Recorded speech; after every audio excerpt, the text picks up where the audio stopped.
Isabella, a renowned designer known for her creation of simple yet elegant dresses for affluent women, dedicated all her time and energy to her craft. At 35, she resided alone in a spacious studio apartment, furnished with only a comfortable bed and a small table where she enjoyed her morning coffee. The majority of the space was dominated by a large table holding fabric samples and her beloved sewing machine, a faithful companion in her solitary journey. Her social life took a backseat due to a flood of clothing orders from prestigious brands. Having never formed a family, Isabella once came close to marriage, but fate had other plans. She sighed, setting aside a folder of fabric samples in her attic studio, located in an elite district. The windows remained uncovered, allowing ample daylight to filter in. Isabella rose, tying the belt of her crisp white silk robe, and approached the window. The evening city below sparkled with golden lights, and farther away, the bay gleamed with lanterns along the main promenade. Evenings brought a stark awareness of her loneliness, unlike the busy days filled with creativity and work. The glittering city beneath made her feel like an invisible comet traversing a desolate cosmic space. Isabella sighed again, shifting her gaze from the distant city to her reflection in the glass. Her dark curly locks framed her face, and round reading glasses suited her well. Bright blue eyes, inherited from her mother, showed barely noticeable crow's feet. Isabella still possessed the beauty of her youth, often surprising others who assumed she was no older than 28. However, she believed such compliments were mere flattery. Looking into her own eyes, Isabella saw the echo of years spent in solitude, feeling akin to an ancient crone. Initially, she fought against this feeling, attempting to combat loneliness by donning a long black dress and wandering among brightly lit expensive storefronts or dropping into noisy bars. There, she would order lemonade, immersing herself in the music that once brought joy when shared with Javier, her fiancé. Memories of Javier's lively face and chestnut eyes filled with love haunted her, yet she rebuffed attempts by others to introduce themselves during her outings. Eventually, the walks became unbearable, leading Isabella to abandon evening excursions altogether. Instead, she immersed herself in her work, watched black and white movies, read, or doodled in her sketchbook until the late hours. Isabella ran her hand through her hair, pushing away memories. Turning from the window, she glanced at the wall clock. A gift from designer Hugo Martinez, its black and white dial showing 10 minutes to 10. Another call was imminent. The unraveling of Isabella's story began 7 years prior, a few months after her failed wedding. Suffering from the sudden disappearance of Javier, her fiancé, on their wedding day, Isabella mourned deeply. Taken in by her sister Mercedes and her husband, Isabella spent days staring blankly at the floral pattern on the wallpaper in a small room under the roof. It was in that room, as night approached and darkness enveloped her, that something peculiar occurred. Her unlit room became a canvas for disjointed images from the past. Memories of laughter, discussions of dreams, and promises of love flooded her mind. She vividly recalled the first date, walks in the park, and evenings by the fireplace. The room echoed with the chime of the old family clock striking 10, coinciding with the illumination of the room by a cold bluish-white light. Her mobile screen lit up with an incoming call from an unknown number ending in 49, the same numbers associated with the house on San Martin Street, where she and Javier had planned to build a life together. A tear rolled down Isabella's cheek as the call ended, only to be followed by the same numbers lighting up once more. Intrigued and somewhat apprehensive, Isabella answered the persistent call, her heart pounding. Yet the only response she received was a haunting silence. The next evening, precisely at 10 o'clock, the routine repeated itself. A call arrived from a different number, yet the enigmatic digits 49 persisted. Pressing the answer button, Isabella faced the familiar silence on the other end. Faint, intermittent breathing seemed to linger in the background, but certainty eluded her. Like clockwork, every day at 10 o'clock, the unknown number would grace her mobile screen, delivering nothing but ringing silence. Despite confiding in her sister about the mysterious calls and being advised to involve the police, Isabella hesitated. A peculiar sense of comfort and hope accompanied these daily occurrences, inexplicably soothing her. 7 years had passed, yet Isabella continued to anticipate the call with the digits 49, as if the universe communicated with her in this cryptic manner. Today, precisely at 10 o'clock, the phone rang once more. Holding it to her ear, Isabella immersed herself in the symbolic silence for a moment. "Good night to you too," she whispered to herself, ending the call. As she prepared to place the phone on the bedside table, it vibrated again in her hand. This time, a familiar number graced the screen. Hugo's name. They had collaborated on a collection 5 years ago, and he had gifted her the watch. Aware of Hugo's long-standing affection, Isabella had maintained a strictly professional relationship. "It's odd that he's calling so late," Isabella mused as she answered. "Hello, darling, how are you?" Hugo's friendly voice greeted her. "Hugo, it's me. I'm fine. Why are you calling at this hour?" Isabella inquired. "No worries, not asking you out on a date." Hugo chuckled, putting Isabella at ease. It was always challenging for her to decline Hugo's invitations, but she valued their friendship. "Just hear me out," Hugo urged. "My manager called. We've been invited to a major business conference in the capital. Everyone will be there, understand. A golden opportunity to showcase our new collections, attract prestigious clients, and break into the international market." Isabella. The weight of the moment left Isabella momentarily speechless. "I don't even know what to say," she stammered. "What if I can't handle it?" A dissatisfied grumble emanated from the other end. "How can you not handle it? You're a pro. Where else would we find someone like you?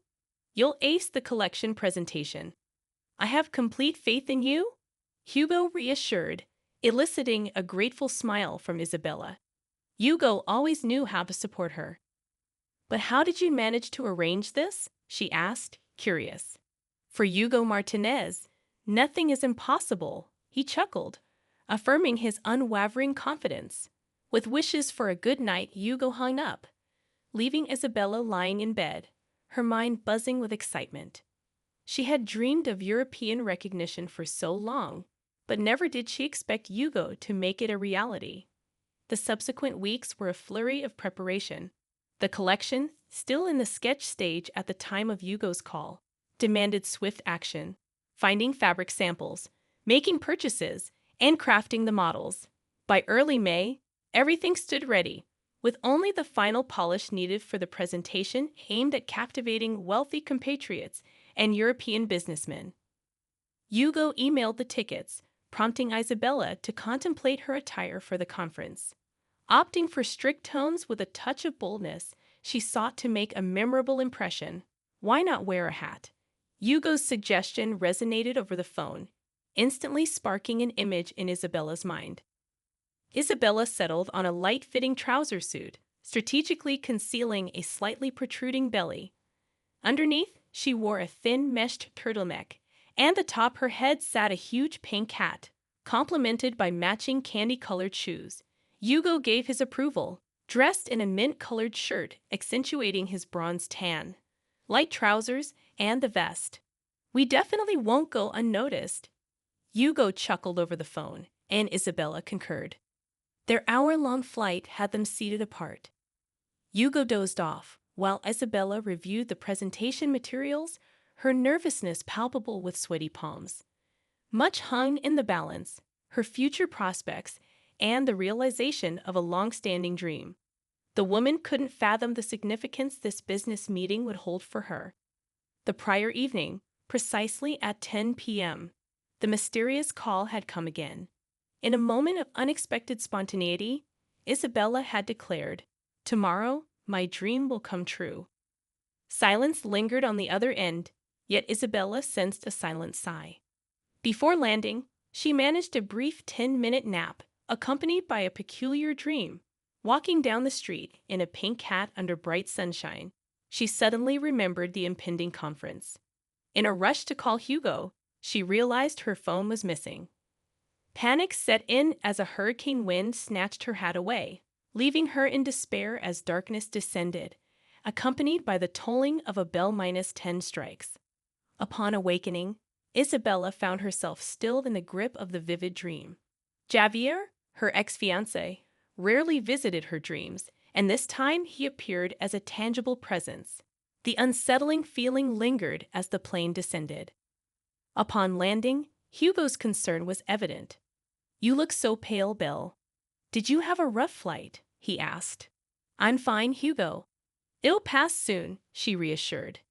Hugo handled their luggage, called a taxi, and took charge, allowing Isabella a moment to collect herself. Despite feeling unwell, she pressed on. Arriving at the hotel, Hugo assisted with check-in and accompanied her to her room, emphasizing the importance of a good night's rest. "Sleep, sleep, sleep," he encouraged. Isabella, still in the throes of her emotions, entered her room, showered, and nestled under the fluffy blanket. At 10 o'clock, the anticipated call never came. Isabella waited for minutes that stretched into half an hour. By midnight, tears flowed, the first time in years. "Where are you?" she whispered in despair. In the morning, a concerned Hugo woke her. "Belle, are you still asleep? The conference starts in 40 minutes. Isabella rushed to get ready, masking dark circles with foundation. The hat covered any hair mishaps. Descending to the lobby with presentation materials in hand, Hugo expressed relief. "Thank God you're on time, Belle, as always just a little tired," he remarked. "I slept very poorly," Isabella explained. "I understand," Hugo empathized. "I've called the taxi." In the car, swiftly arriving at a skyscraper with blue windows, Hugo consulted notes. "The conference will be on the 13th floor," he muttered. "Conference room number 49. Isabella froze. Hugo disapproved but refrained from comment. Entering the hall, a diverse crowd had gathered, renowned designers, fashion connoisseurs, and entrepreneurs worldwide. Seated at the front, Isabella momentarily forgot her worries. She was about to address this prestigious audience. Isabella extracted the presentation script from her folder, attempting to immerse herself in it, pushing the lingering unease in her soul aside to focus on her speech. The hall gradually filled with new faces, but Isabella hardly noticed. She only looked up from the text once to confirm that the rail displaying samples of her collection adorned the stage. Bright green feathers on dresses and the golden shimmer of sequins on jackets instantly caught her eye. Tears welled up as she was transported 7 years back, to the day she wore a radiant golden dress on her way to marry Javier. Refusing the traditional white wedding dress, she opted for audacious gold, a bold choice for her hometown. But in that moment, all she could think about was Javier and the eagerness to become his wife. Hugo's gentle squeeze on her elbow snapped her out of the grip of memories. "Belle, you're next," he whispered, and Isabella nodded. Taking a deep breath, she heard her name amidst applause, stepped onto the low stage, and faced the sea of camera flashes. As Isabella composed herself, ready to begin her presentation, something disrupted her focus. Her heart pounded desperately, and her head spun. What was causing this sudden fluster? Scanning the audience once more, she locked eyes with someone familiar, intense brown eyes belonging to the dearest person in her life. Transported back 7 years, Isabella recalled the limousine's stop at the church, stepping out in her luxurious golden dress. Her sister adjusted her hair as they ascended the wide staircase. Her father blessed her, kissed her forehead, and the doors swung open. The hall, however, greeted her with confused and empty stares, devoid of smiles or joy. Descending the memory lane, Isabella remembered the funeral-like atmosphere, the distant cries, and the shock of learning Javier had gone missing. A week later, they discovered his bloated body in a lake. Isabella turned to designing dresses as a way to cope. Now, standing before 100 people, she felt the weight of her long-lost loved one's eyes on her. "Come on, Bill," Hugo whispered, urging her forward. Isabella took a deep breath, beginning her performance. Yet, despite her will, her gaze wandered. Among the audience, she spotted the man with the familiar eyes, part of a foreign delegation, his dark, wavy hair revealing a touch of gray. Caught in his gaze, the man stood up and headed for the exit. Panic surged through Isabella. Stumbling and swaying, she dropped the presentation sheet. A commotion ensued in the front row as Hugo rushed to the stage to assist. Isabella helplessly looked between him and the exiting man, fearing he would vanish before she could unravel the mystery of those familiar eyes. Hugo stepped onto the stage, his hand on Isabella's elbow. "Are you okay?" he asked quietly. Isabella nodded, her throat dry. "Can you continue the presentation?" Hugo inquired, but Isabella's attention was fixed on the man by the exit, intent on leaving. "Wait!" Isabella shouted, rushing towards the exit. Ignoring Hugo's words, her pink hat fell to the floor, but she paid it no mind. The man reached the elevator, and Isabella followed, slipping inside just in time. "I must seem crazy, but you look so much like someone dear to me, someone who passed away 7 years ago," she explained, her voice barely audible. The man lifted his eyes, and Isabella's heart froze. It was Javier, or someone who looked exactly like him, his gaze filled with tenderness and love, tinged with guilt. "Bill, how I've missed you," the man whispered, embracing her tightly. Tears streaming down her face, Isabella clung to him. "Where have you been all this time? Why did you leave me?" she pleaded. "I'll tell you everything," Javier replied softly, running his hand through her hair. The elevator doors opened, and Javier led her to a waiting car around the corner. Isabella sat in the passenger seat, Javier behind the wheel, and they drove off. It felt surreal. Javier's hands on the wheel, the dark hair on his wrists. "I saw you in a dream on the plane," Isabella sighed, struggling to grasp the reality of the moment. "I saw you in a dream every day throughout all these years," Javier confessed quietly. Parking in a narrow alley, he turned to her. "Forgive me, Bill. I couldn't do otherwise," he said. As Isabella leaned forward, suspicion crept in, but Javier gently asked her not to interrupt. "I couldn't put you in danger, Bill, so I staged my own death," he confessed, causing Isabella to burst into tears. "How could you, Javier? How could you?" she asked. "I almost died of grief when I found out you had drowned. I almost went crazy. And all these years, why did you leave me for so long? Why didn't you get in touch? It would have been enough just to hear from you," Isabella questioned, her emotions pouring out. "All this time, I had to hide. You can't imagine how dangerous they are, Bill. Yes, I was afraid for myself, but most of all for you," Javier explained, his eyes reflecting the weight of his hidden struggles. "I called you every evening." Isabella was thunderstruck. "So it was you," she sighed, her heart flooding with mixed emotions. Javier gently stroked her cheek, his touch a balm to her soul. "I thought about you every minute of every hour of every day of mine. I missed you so much, my love." Isabella nestled against him, her voice filled with longing. "Me too. But why didn't you call yesterday?" she asked, puzzled by his absence. "I was on a plane," Javier simply replied, his eyes filled with warmth. "And I knew that tomorrow I would finally see you." Isabella moved away slightly, her gaze searching his eyes for answers. "But why did you leave all these years? I've been following your success. When I found out you were going to participate in the biggest business conference, I suggested to my company to become your investor. I really wanted your dream to come true. When you stepped onto the stage in your enchanting outfit, I almost went crazy with the desire to touch you. But I couldn't approach. I didn't want to ruin everything by disrupting your presentation. I never thought you would notice me in the audience. I was afraid of breaking your life again. You've come so far, become famous nationwide. There was no room for me in your life." Isabella shook her head, tears brimming in her eyes. "Career could never replace what I've lost. You've always been everything to me." "Oh, Belle," Javier uttered, salty drops rolling down his face, revealing the depth of his emotions. Isabella held him close, feeling his vulnerability, a familiar sensation stirring within her, a longing to care for him, to ease his burdens. "What will become of us now?" Isabella whispered, her voice trembling with uncertainty. I don't know. I'm free from them now, but it's not certain. In this business, you can never be 100% sure. I'm afraid it's still not safe for me.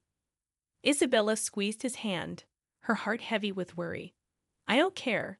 Life without you doesn't make sense. Javier ran his hand thoughtfully through her hair, contemplating their future. Are you sure? He asked softly. Isabella nodded without hesitation. Javier sighed, pulling her closer, his touch reassuring and tender. Then he kissed her, a promise of a new beginning, and started the car, embarking on their journey together. From that moment on, they never parted ways.